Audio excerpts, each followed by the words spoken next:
이렇게 집에서 비는 행위도 조금 안 좋을 수도 있으니 이건 안 하시는 게 좋고, 빈 세월이 길어서 조금 공덕이 이어진 분들은 하셔도 무방하긴 하나. 안녕하세요 선생님. 안녕하세요. 네, 반갑습니다. 그래서 오늘 준비해본 주제는 집에서 하면 안 되는 무속 행위에 대한 이야기를 해보려고 해요. 무속행위요? 네, 막 오방기를 막 흔드는 거? 이런 건 당연히 안 되고요. 네. 무슨 오색천을, 왜 옛날에 그런 거 있었어요. 실화탐사대 이런 느낌이었는데 아, 무당이 아닌데 네. 신당 같은 거 차려놓고 방울도 그냥 사다가 놓고 부채도 사다가 놓고 이런 거는 보통 사람은 많이 안 하긴 해요. 근데 이쪽으로 관심이 많으신 분들 같은 경우에는 네네. 이런 거를 안 하더라도 막 오색천이라고 해서 이렇게 천 찢는 이런 거를 귀신 쫓는다고 해서 하는 경우가 있는데, 네. 이거는 무당이 아닌데 막 찢는다고 해서 막 귀신이 도망가는 것도 아니고 있는지 없는지도 모르는데 막 그냥 허공에다 대서 찢으면 네. 이게 의미가 있어요. 이 오색천은 네. 귀신을 쫓는 게 아니고 뭐 의미는 그렇지만 이거 옷 대신에 받아가라고 아, 그렇게 주는 의미가 있거든요. 네네네. 옷 대신에 받아가라고요? 이거는 구슬하고 난 다음에 구슬했을 때 이제 뭐 이 소리 찢는 소리로 귀신이 도망가기도 하는데요. 네. 귀신 쫓는 것도 물론 있어요. 네. 찢는 소리로 귀신 도망가는 것도 있고, 이게 옷을 갖고 싶은데 옷이 없을 경우에 이걸로 받아가라고 이렇게 주는 경우가 있어요. 아, 그래서 잘못해서 이걸 아무 때나 찢고 집에서 막 찢는 행위를 하면 네. 그러면은 저 집 가면 옷 준대. 아. 이 소문나는 맛집이 되는 거예요. 그럼 쫓아내려고 하는 행위였는데 반대로 그걸 불러 모으게 일단은 이렇게 안 좋은 것들이 더 계속 따라 붙을 수도 있죠. 왜냐면 신을 모신 자가 아니기 때문에 이거를 다 이렇게 그냥 찢는다고 이게 되지는 않아요. 네?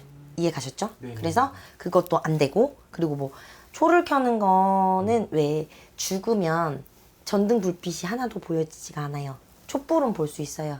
그래서 제사를 할 때도 초를 켜잖아요. 네네.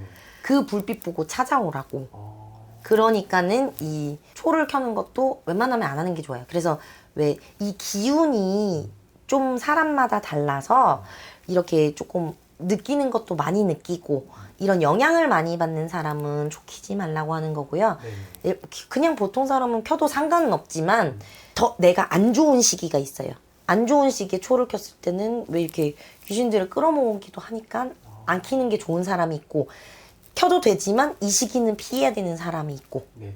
그리고 왜 요새 테라피 한다고 향도 꼽잖아요. 네네. 향 같은 경우에도 귀신이 향 냄새도 맡을 수 있고, 그리고 이제 촛불도 볼 수 있죠. 이 두 가지는 웬만하면 안 하는 게 좋고, 해야 된다라고 하면 초는 웬만하면 웜어로 하고, 네. 향은 만약에 이렇게 한다라고 하면 그냥 향꽂이 있죠. 아, 네네네. 잘못해서 막 이렇게 쌀에다 꽂으면 안 돼요. 그건 정말 귀신을 부르는 행위라서.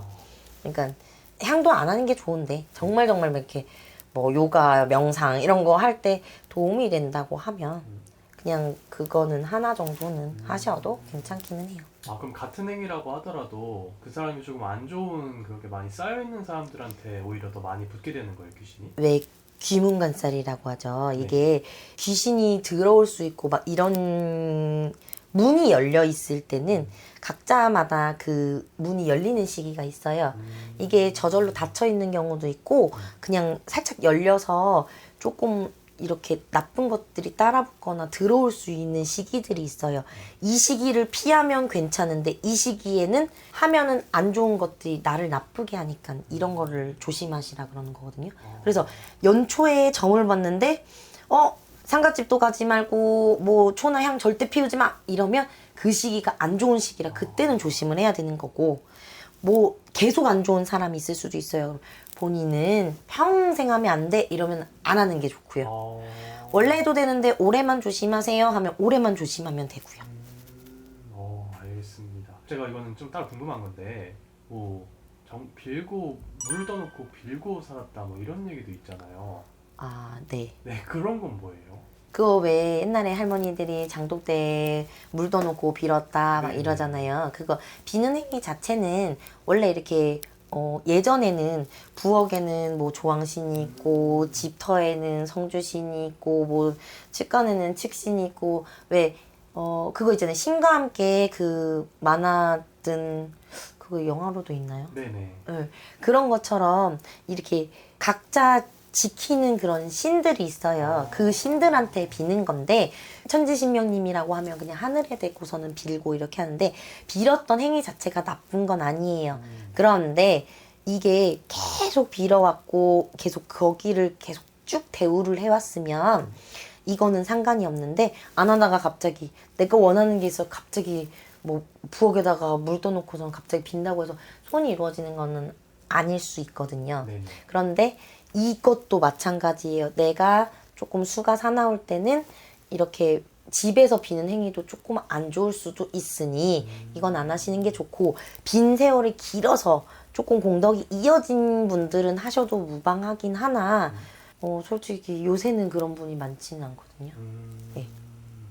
알겠습니다. 그래서 그거 비는 것도 안 하시는 게 좋죠. 알겠습니다. 네. 만약에 그런 무속행위를 집에서 그냥 관심이 많은 사람들이 했을 때 그게 뭔가 안 좋게 돌아오거나 그런 경우도 많나요? 이거저 잘못하면 정말 빙의가 진짜 최악으로 보면 빙의가 될 수가 있는 거고 빙의요? 네. 오. 귀신이 아니라 내 몸에 들어올 수가 있는 거고 네네. 뭐 그게 아니라고 하면은 아까 말했듯이 귀신이 이렇게 막 들락날락하거나 이렇게 자꾸 따라붙는 이런 게 안 돼야 되니까 왜냐면 기도를 하면 내 몸과 마음을 비우고 이렇게 뭐 귀신이 됐든 신이 됐든 들어올 수 있는 상태로 만들어 버리면 이게 신을 모신 사람은 기도를 해도 신령님이 이렇게 오고 귀신이 오더라도 밀어낼 수가 있지만 네. 일반 사람은 그게 안 돼요.